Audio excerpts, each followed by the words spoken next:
Our catechism questions for our older kids focus on the final three commandments, right?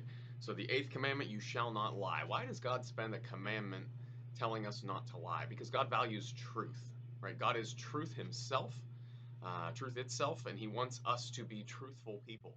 So this is a commandment that protects us from being lied to, being cheated, being misled, all those sorts of things, right? And God doesn't want us to be the sort of people that does those things to other people either.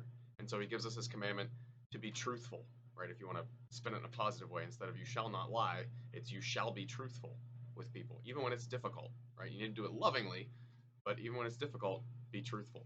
The final two commandments, the ninth and the 10th, are kind of weird ones for us, right? You shall not covet your neighbor's stuff, and you shall not covet your neighbor's wife. Covet's not a word that we use often. So what do these commandments get at?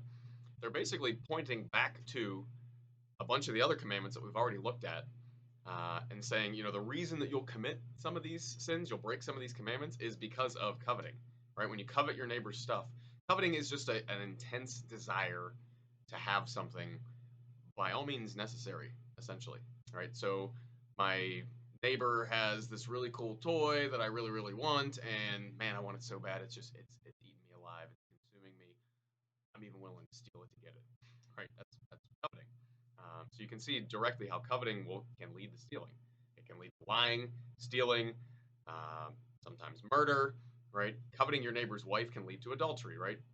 So what Jesus is trying to do is root out these desires that overwhelm us and overtake us with these commandments. And so not coveting your neighbor's stuff, not coveting your neighbor's spouse really deals with simplicity of heart and purity of heart. Right? When I was in college, one of my economics professors said, the secret to happiness is just not wanting anything. And he's right. If you don't want anything, you'll be totally happy and satisfied with what you have. I think he's being a little, hyperbolic and exaggerating there, because there's nothing wrong with wanting things, right? Wanting good things and wanting to give other people good things.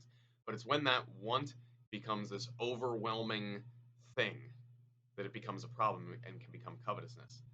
So these last two commandments are a challenge as we look back at the previous commandments. What's the condition of my heart that can keep me from violating these commandments, right? And that's that simplicity and purity that God calls us to.